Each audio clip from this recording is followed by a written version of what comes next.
So if you didn't know, the doll community is actually really wild. Most people think of dolls as just simple kids' toys that most people grow out of, but there's a huge community of doll enthusiasts and collectors, and there's no wonder. The community is filled with wild stories, dramas, and mysteries, and it's really easy to get sucked into a weird doll lore rabbit hole. Barbie, Monster High, and Bratz are just a few popular examples of toy lines with long and fascinating histories, but in reality these are really just the tip of the iceberg. There are hundreds of weird and wild doll lines from various years and various companies that never made it big for whatever reason. Maybe there were licensing or production issues, maybe they weren't hitting the right demographics, maybe they were super weird, maybe they had terrible sales, or maybe they still remain shrouded in mystery. There's something inherently mysterious and intriguing about these more obscure dolls. They rarely, if ever, get any online attention, especially compared to mainstream dolls, and I think that's a real shame. A lot of them have really weird and cool histories and legacies, so today let's take a trip off the beaten path and talk about 3 cases of intriguing cancelled doll lines. Before we get into things, I just want to give a huge thank you to Casetify for sponsoring this video. You probably already know what Casetify is by this point, but if you don't, they make super cool phone cases. Casetify has hundreds of different designs to fit any aesthetic and style, and new designs and collabs are constantly being added. I've been using this pink case with this little fairy cat on it for a while now, but I think it's time to switch it up and use my dinosaur skeleton case. This one is seriously one of my favorites that I've ever gotten. This design is so damn cool, and the little green bits on the edges, I love it. You can fully customize your very own Casetify cases. You can choose from a huge range of styles and colors, and even add your own name or monogram to the back. Or you can just put Garfield on the back. As you do. Not only do Casetify's cases look great with tons of customization options, but they have an antimicrobial coating that kills 99% of bacteria, and they're super tough. Casetify's iPhone 14 Impact series has new upgraded EcoShock technology with over 20% increased protection. It has a drop height of up to 11.5 feet and is 5 times the military standard, meaning that it's been drop tested 130 times to ensure that EcoShock doesn't wear off. Alright, it's the time you've all been waiting for, the time where I throw my phone at my wardrobe to test how strong Casetify cases are. And bear in mind, this is still a pretty new phone. Last time I threw my phone against my wardrobe, I had just gotten it, and it's still pretty new, so I'm putting a lot of faith in Casetify, but you know what, they've always been there for me, so I trust that it will protect my phone as it always has. Alright, let me get my throwing stance ready. You guys have no idea how shredded the posters on that wardrobe are because of the impact of the phones hitting them week after week. As you can see, the phone is completely fine. It has no scratches of any kind on the front. The screen is completely fine. The back's fine. Because Casetify cases are very tough and they do the job. Thanks, Casetify. Casetify is all about sustainability. Their impact and ultra impact cases are made of 65% recycled and plant-based materials, so you'll be protecting your phone and the environment all at the same time. Casetify cases make great gifts for friends or family, but they're also just a super good investment if you want to protect your own phone case and make it look really cool in the process. Head to casetify.com/Izzy today to save 15% off. Once again, that's casetify.com/Izzy to save 15% off your order. The link will be in the description. Thank you so much to Casetify for sponsoring this video, and now let's get into the strange world of cancelled dolls.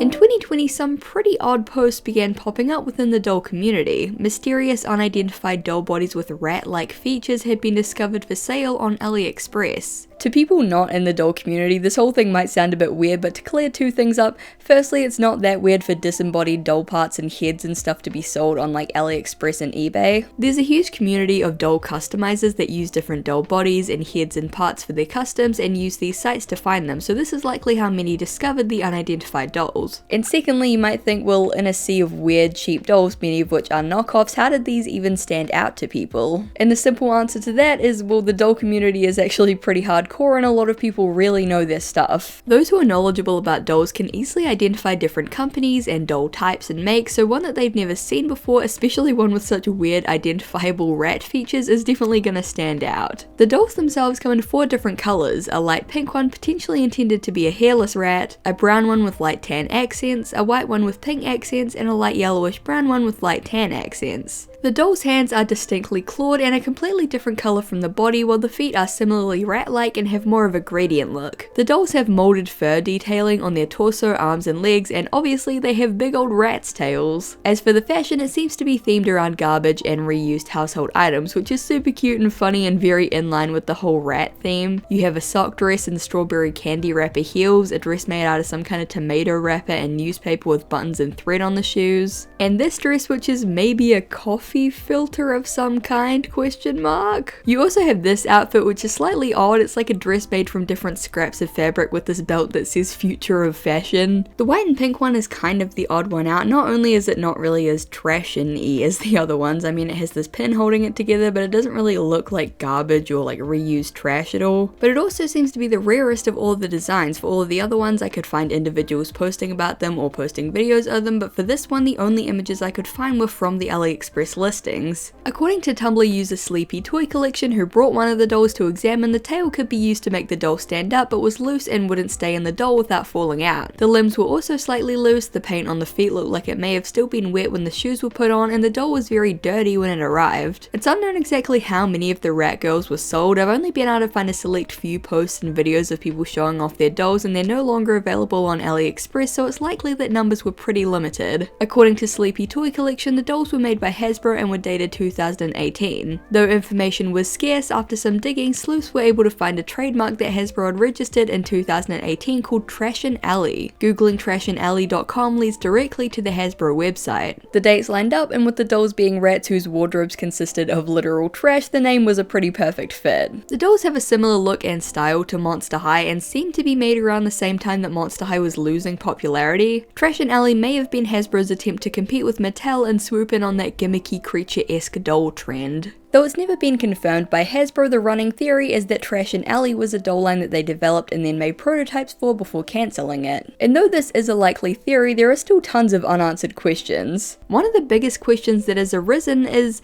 what exactly were they meant to look like originally? All of the prototype dolls out there are headless, which, RIP, and no one has been able to find any concept art, sketches, or packaging for the line that might tell us what they look like in full. While a lot of people are really enthusiastic about Trashin' Alley due to its status as a weird, quirky rat doll line, which, I mean, yeah, same, me too. Many within the community actually feel like since this is Hasbro we're talking about, the dolls would have actually looked a lot less cooler than people are giving them credit for. One of my favourite doll customizers and creators, Strange Guts, has actually made a custom rat doll which looks absolutely incredible. This is one of my favourite dolls ever and I love it so much, and I think this is the kind of vibe that a lot of people envisioned for Trashin' Alley. By the way, follow Strange Guts if you like amazing art. This has been a rat certified PSA. But in reality they'd likely have flatter, more human-like heads with noses and whiskers just painted on. They'd likely fall into that kind of weird cartoony fashion doll uncanny valley that animal dolls always fall into. You know, they look like an animal but they also look like a human model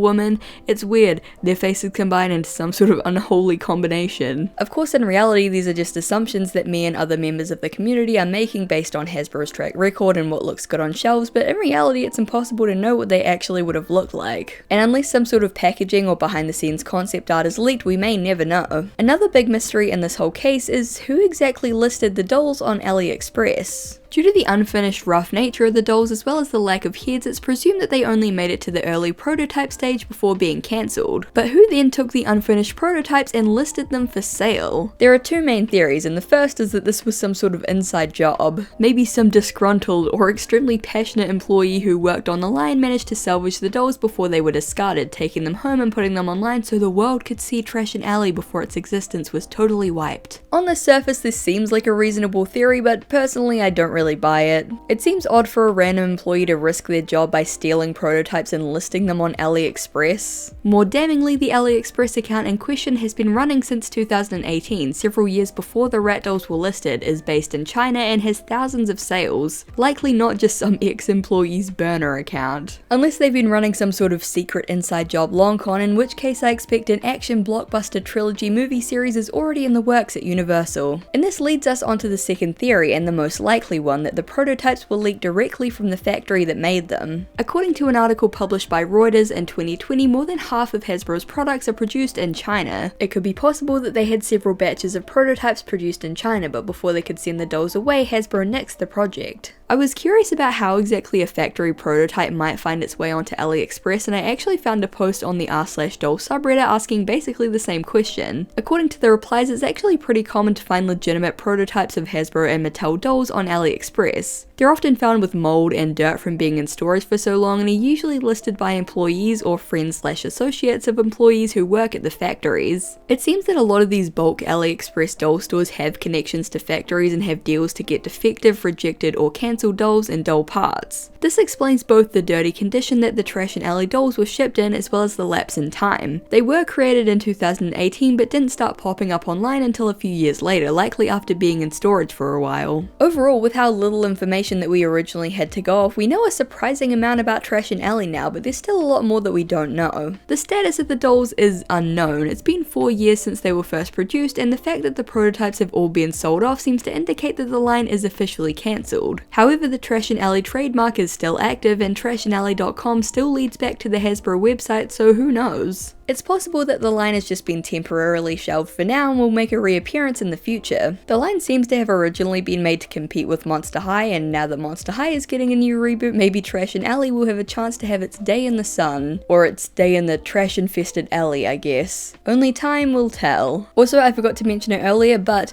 I am wearing a cool shirt. I'm wearing a very cool shirt by the brand Cool Shirts. They make like super high quality shirts, super funny, super awesome designs. They sent me a bunch of stuff. This video isn't sponsored by them, but they sent me an affiliate code and a bunch of stuff, so I feel like I want to share it with you. I know a lot of people that follow me also really like cool shirts, so if you want to get some money off a cool shirt, I will add that to the description. Okay, I just wanted to mention that because I really like cool shirts, and I want to shout them out because I'm wearing a cool shirt right now. Let's move on.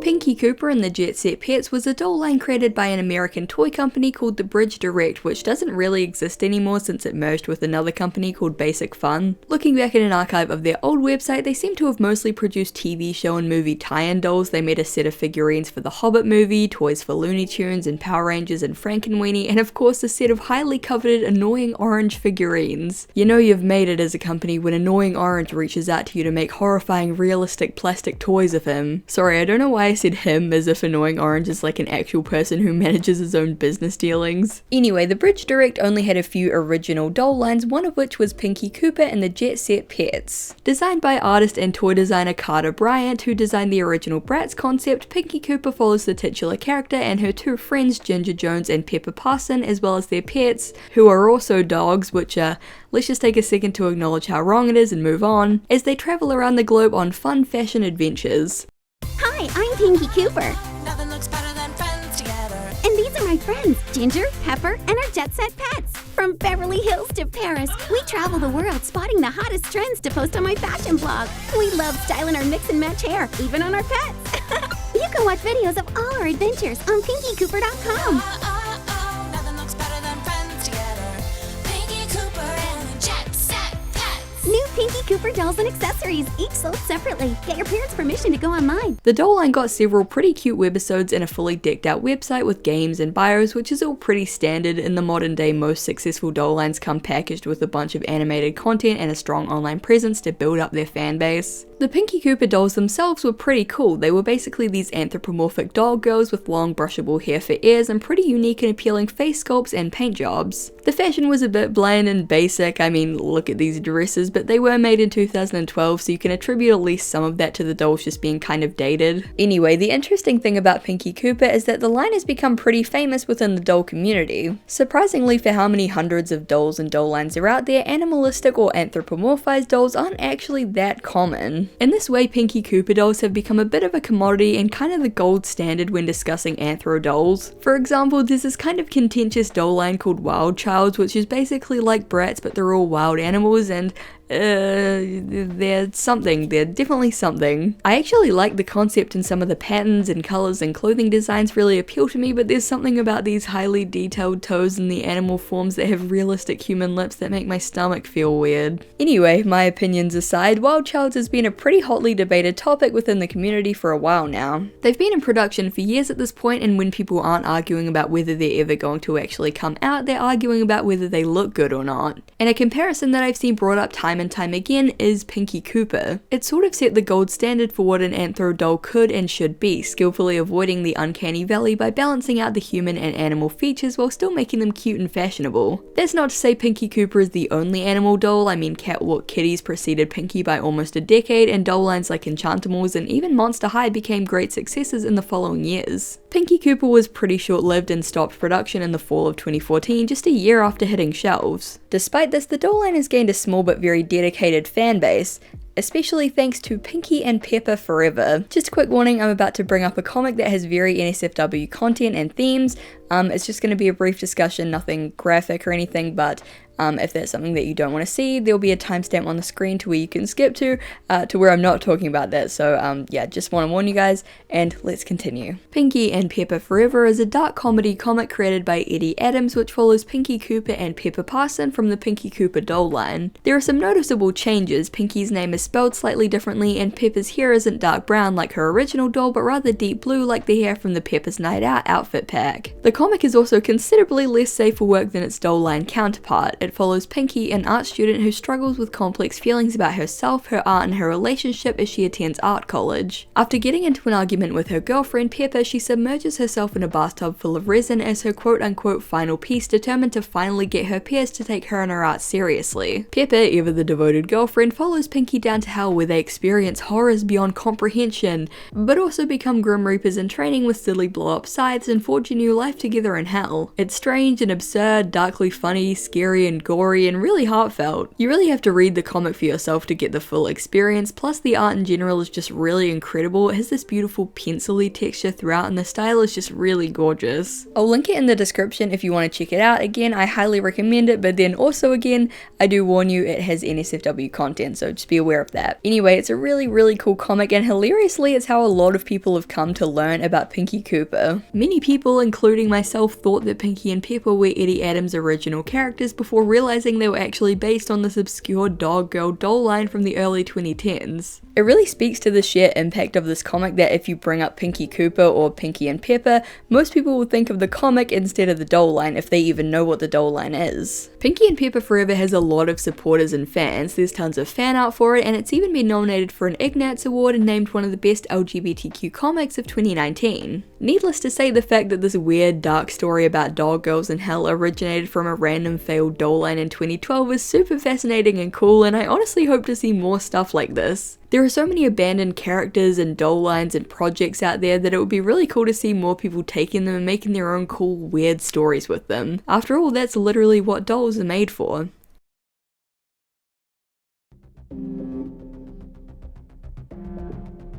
Okay, so this last one's a little bit different. It's not anything strange or weird or mysterious, but it has been on my mind since I was like 11, and I figured this was the perfect video to bring it up in. If you were also like a weird terminally online DeviantArt kid who loved My Little Pony, you probably also know what this is, but if you weren't, let me enlighten you. So most people know artist slash animator slash director Lauren Faust for creating My Little Pony, Friendship is Magic all the way back in 2010. Obviously that show went on to become super big, and in turn so did she. But what a lot of people don't know is that before she was brought on to create the My Little Pony reboot in 2010, she'd spent years developing a completely different pitch. A pitch for a series called Milky Way and the Galaxy Girls. The series would follow the Galaxy Girls, 11 personifications of different planets and celestial bodies in the galaxy. Venus, Jupiter, Mars, Uranus, Mercury, Saturn, Neptune, and Pluto make up the 8 planets in our solar system. And before anyone says anything, because I know people are already typing their comments, Lauren Faust first came up with this concept around 2004, a few years before Pluto's status as a planet was removed, so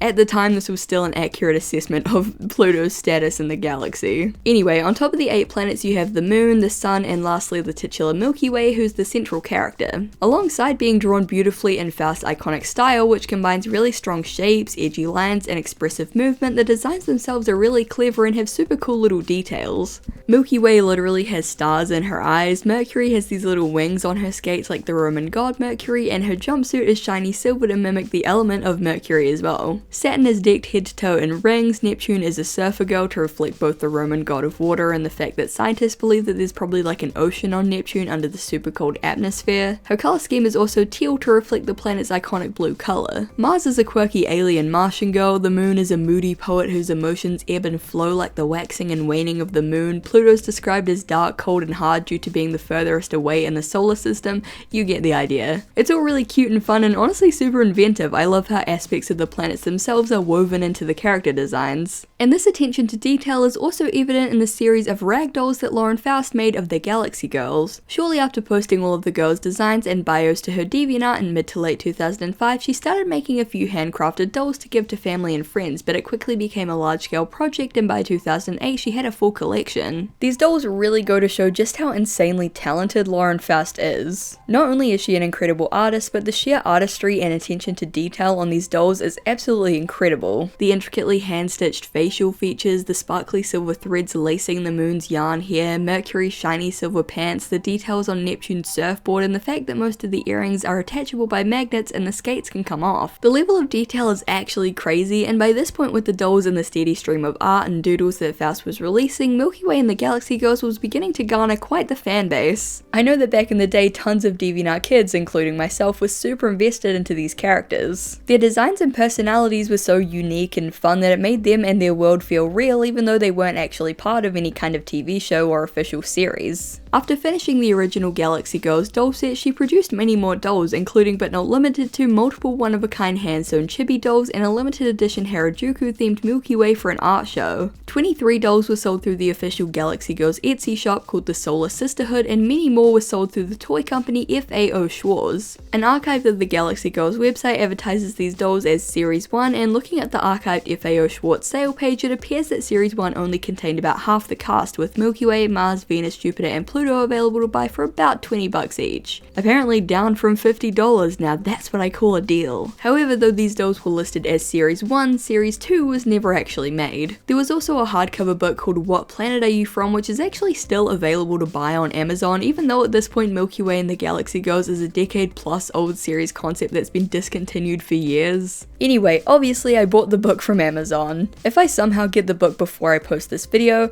I'll definitely add some clips here, but in the highly likely situation that I don't, because it takes like 1 billion trillion years to ship anything to New Zealand, and it costs like $1 billion trillion to pay for the shipping, it probably won't arrive in time. If it doesn't arrive in time, I'll like post some photos to my Twitter when it does get here. Now let's talk about the actual pitch itself. At this stage, Milky Way and the Galaxy Girls was basically just an idea with a bunch of cool art and some handmade dolls, but Lauren Faust dreamed of making the show into an animated series and doll line. As early as 2005, there were plans to get Milky Way and the Galaxy Girls made into a show. The first ragdoll she made was Pluto, and the description noted that the doll was for one of her friends who had been, quote, fighting and fighting and fighting to get Galaxy Girls to be a cartoon. In 2007, she posted a DeviantArt journal that read, quote, I'm not sure if I've mentioned it here before, but I'm producing a Galaxy Girls short. A while back I wrote a treatment for a micro-series which would encompass 13 3-minute episodes that, when combined together sequentially, would tell one big story. My plan for the whole thing is that it be told entirely to music with little or no dialogue except for 2 episodes that involve singing. I've picked 1 episode to produce on my own, hoping that when it's done someone with money will want me to make the rest. Here is the basic gist of the series as a whole. Milky Way's joy in life is to explore her realm, meet new friends, and find adventure.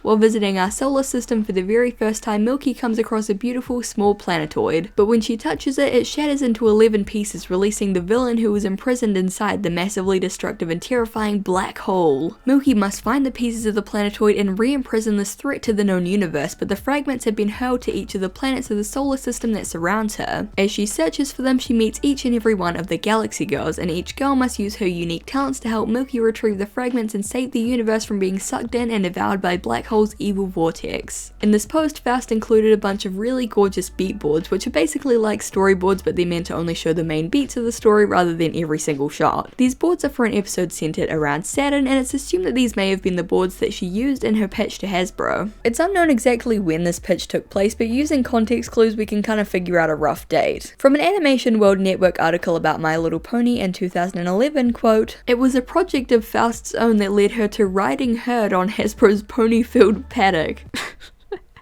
I'm sorry, just the way that was written. It was actually pretty serendipitous. I met with Hasbro Studios' Lisa Lick to pitch one of my original concepts to her as a potential animated series, a show based on my Galaxy Girls characters. I told her about my background and I showed her some art in an animatic I'd already produced. At the end of my pitch, she pulled a My Little Pony DVD out of nowhere. Taking a look at the pitch bible that Faust created for My Little Pony, we can see that it's dated 2009, which means that the Galaxy Girls pitch likely took place sometime in early 2009, if not 2008. In 2010, she posted a piece of Milky Way art and commented that she was working on My Little Pony, so did not have time to post any other Galaxy Girls art, though she did post a link to a brand new Galaxy Girls website. The website is super cool. It's where all those FAO Schwartz dolls we talked about earlier were advertised. It has a bunch of cool Galaxy Girls desktop and forum banners for download, as well as a bunch of character bios and even an update blog which didn't run for a very long time before it went silent. Weirdly, 2 short animated promo videos with the Galaxy Girls posing and dancing were posted to YouTube around this time by the Milky Way Galaxy Girls YouTube channel, though it too fell silent after this. 2011 was the last time that Lauren Faust would post about the project pretty much anywhere until 2019, when she confirmed on Twitter that the project was officially discontinued. So what exactly happened? Well, my personal theory is that Milky Way and the Galaxy Girls was a long-term passion project for Lauren Faust. She'd been working on it since 2005, posting about it constantly and spending several years consistently making art, dolls, animations, and storyboards for it. I think that after her pitch was rejected at Hasbro and she was given the My Little Pony gig, she decided to keep working on Galaxy Girls on the side, perhaps hoping that it would be picked up by another studio or should be able to garner enough fans and raise enough money to produce it as an online project. Thus why it got a brand new official website in 2010, several years after Hasbro passed on the pitch. However, after My Little Pony took off, her workload increased exponentially. She became a pretty big name in the animation world, and I can only imagine how much she would have had on her plate at that time. It's completely understandable that she'd have to shelve Milky Way and the Galaxy Girls to focus on her industry work and other projects. Galaxy Girls has had a bit of a resurgence in modern times. There are lots of like Twitter and Tumblr accounts dedicated to posting sort of like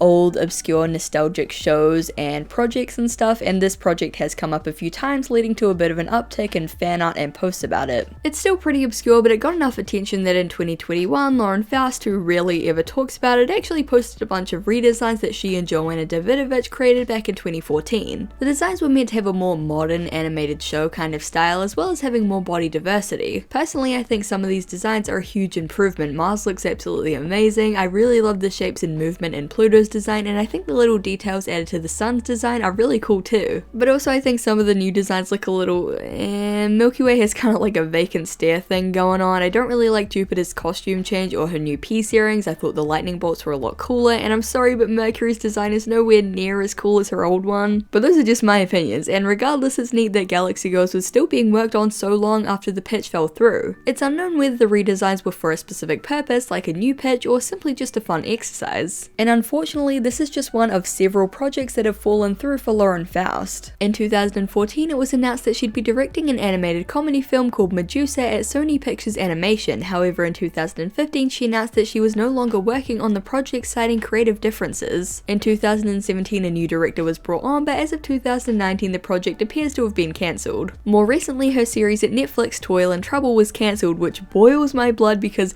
goddamn, look at this art. I am literally so mad that they cancelled this. It literally looks incredible. This style and this concept would have been so damn cool, and I'm just, okay, I need to chill out. This one still hurts, man. Thankfully, according to this tweet, she's still been able to maintain the rights to all of her Toil and Trouble material pre-Netflix. While that means that unfortunately everything produced at the studio has to be scrapped, all of her original concepts, ideas, and art are still able to be used, and hopefully this means that we'll see an eventual release. It'll be really interesting to see what exactly happens to Milky Way and the Galaxy Girls in the future. Since it was never acquired by any studios, goes, Faust still retains the rights to all of it, and the continuous stream of art, dolls, websites, and even redesigns over the years, even after the failed pitch, shows that this is a true passion project, and one that maybe one day she'll want to revisit. In a reply to someone asking if she ever planned to pitch the project again, Lauren Faust replied, quote, "Not yet, but who knows?" So Galaxy Girls fans rejoice, there may still be some hope that the series will release in the future.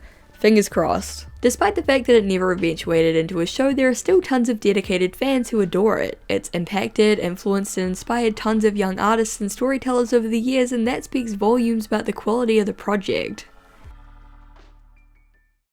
Once you look beyond the surface, the world of dolls is weird and wild and wacky and filled with mystery and intrigue. These are just a few examples I'm passionate about and have wanted to talk about for a while, but there are many more dolls with strange and interesting histories. It really goes to show you that there are dedicated communities for pretty much everything, and more often than not, those communities will lead you down crazy niche rabbit holes. As always, I'm super curious to hear from all of you guys. I'm genuinely really curious to hear if anyone has any experiences with Trash and Alley, if you somehow picked up a prototype, if you worked on it. You know, you don't have to tell your bosses, you can tell me in the DMs if you somehow worked on this project and you have some secrets to spill about it.